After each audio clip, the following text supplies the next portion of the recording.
to tell you what you're looking at. Come on up. Come on in, gang. Jackson River, obviously. The pipeline is coming across in that field. There's this field that you see immediately, a little hedgerow, and then the next one that's green, it's coming right through that middle pasture. It'll clip the big, I guess that's oak down there, and then it starts to cross the river. And you can see a lowland area over there, just where it sort of slopes down. It'll cut right through there, and that's where it makes that really steep climb up through the little bowl. What is that slope? I've heard 70 degrees or something like that. What is that slope? At least, according to Bill Limpert, who's measured it. Yeah. I don't have those facts. What do you understand? Bill says, Bill, who lives over in Little Valley and will be right in the path of, he's measured the slopes, and he says that it's in some cases 90 degrees, but 70 is a good. There's certainly ballpark. 30 to 60, and this land belongs to a neighbor of mine, and we used to mountain bike up through there, and I walk most of that. But anyway, it goes right up through that little depression that you see, straight up to the top. And then this is the ridge, every bit of it from about there over out of sight. That's the ridge that we understand they intend to flatten. You've got some pictures in your handout of one piece of little mountain up through there. They're been up through there mushrooming and hunting as a kid. And it's not a ridge like that gives you much room. That's the thing that worries everybody here, is that there's, you don't have to go but 10 feet before you start to fall off on either side. In the winter, it's cool to look at because it's all big rocks, house-sized rocks underneath those trees. That's just all there is. The other big thing that we understand, and there's a great picture that Bill Limpert sent around to us that shows the access roads. It's my understanding, and I asked somebody else for more factual clarification, but it's my understanding that a lot of the big equipment that they need to get in to do all of this and through Little Valley has to come in through these access roads, because the road of Little Valley itself, the state road, can't handle any of that. Those culverts were blown out this year just in a 2.5, 3 inch rain that we had. That was not outrageous. We have them every now and again, but it blew out 2 4-foot culverts up there. So there'll be massive amounts of access roads built in through here. And then, we just, many of us are concerned of what does it really take to flatten that ridge that is so tiny and narrow to begin with. What do they have to do, and where does that go?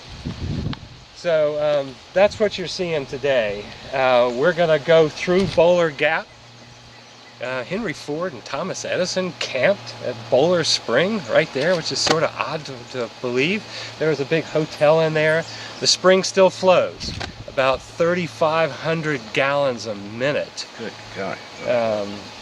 Right through there. We're going to go in through that gap, turn right behind this ridge, and it's sort of a little box canyon. That's Little Valley. It's just a big bowl at the end, and it'll head up the ridge, cut over there, drop straight down and across. And we're going to go up on the west side of that valley to look back this way again. So you'll get to see it from both sides. And we're going to experience some of the softer grades and walking up to this spot.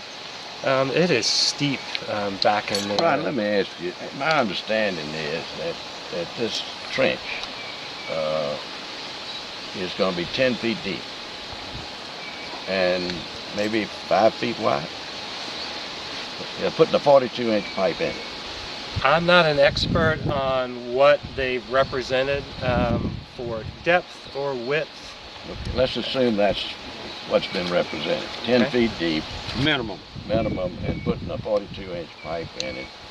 And up the side of that mountain. And along comes the flood of 85.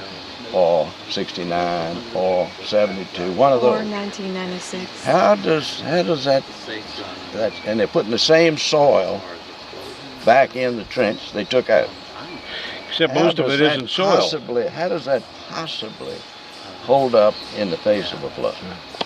Well, I'm not qualified to answer those questions, and I really want to keep my opinions to something I know about. But clearly, it's a big concern for any of us that have had much less kind of disturbances. And we don't need a 1,000-year flood like we had in November 5th of '85 or January 19th of '96.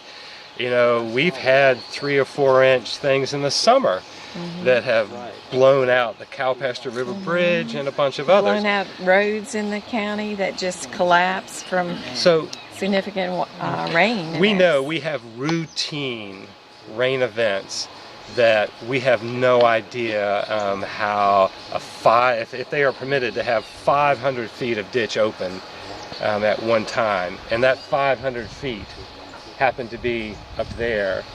I have none of us have any way of understanding what could happen there. Yeah, the technical review side of it, of making sure you have the third-party quality assurance to ensure that that's the question I have, is that we know how quick the water runs and see how it ends up in our valleys and our streams.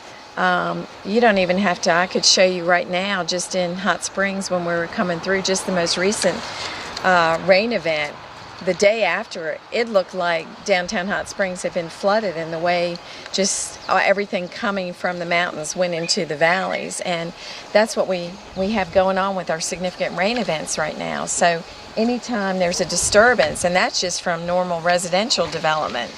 Anytime there's a disturbance, that's even larger than residential, we have more potential for impact. And so a third-party review for quality assurance is an absolute must outside of just your normal reviews and inspections. I mean, that's from a technical You all passed standpoint. by Main Street today at Hot Springs and maybe had a chance to look through there. No matter what happens or what water we have, it has no place else to go. So that street, Main Street, is that deep. And the flows coming from here go all the way down. You know, there's nowhere to stop the water once it starts flowing, and it ends up going into your lowest points throughout the community.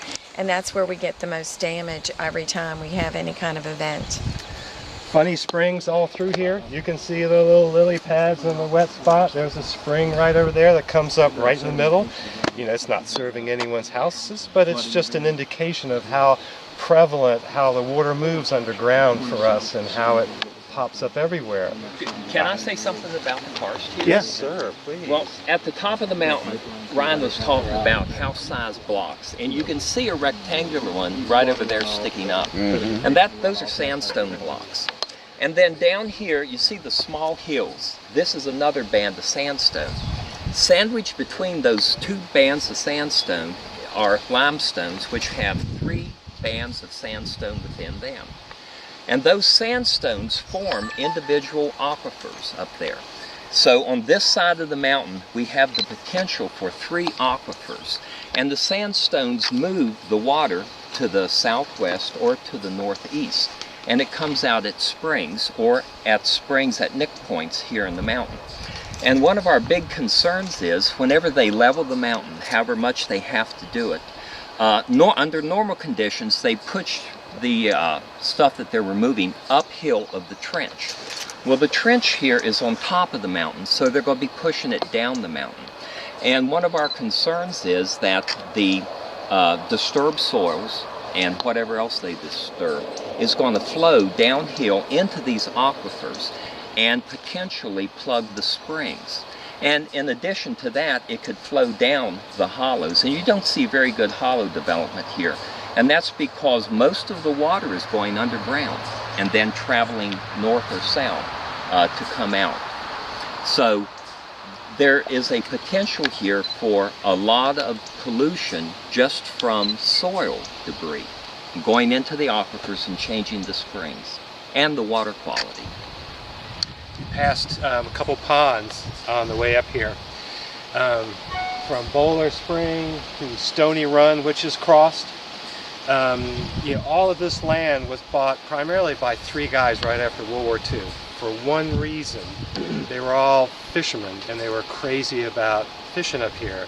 And they bought about 9,000 acres that has 5 major springs on it. So one side or another, from one way through here, right in here, there's probably, those 3 springs put out somewhere in the neighborhood of 6,000 or 7,000 gallons a minute. And they were developed into trout hatcheries. Just things that aren't particularly obvious. But this is where the Jackson receives the majority, or at least half, of its spring input, right through here. How much of the mountain ridge is going to be taken off? I've heard 3/4 of a mile or so. Anybody have an expert opinion? I think it's half a mile. Yeah, it's about Half a mile. That's what we've heard. I heard it's 0.64. And why is that necessary? To put a small cut through it, why is it necessary to take that much of the mountain off? I think they need a certain distance of working platform for that equipment to create the A dent. minimum of 75 feet. Well, when they briefed the wherever Dave is, there he is. They were talking 125 to 150 feet wide. Yeah. I mean, I think you guys asked about 150 feet, and they never disputed that. So they need that much flat space. And put it back. Pardon? They say they're going to put it back. Yeah, well, Go figure. I think the ridge still is flat. I don't think they can recreate the ridge. They won't put trees back, that's for sure, because they aren't going to cover up their pipe. And the point to realize is that from the second little hump right there, just as you come up on the ridge to out of view, that will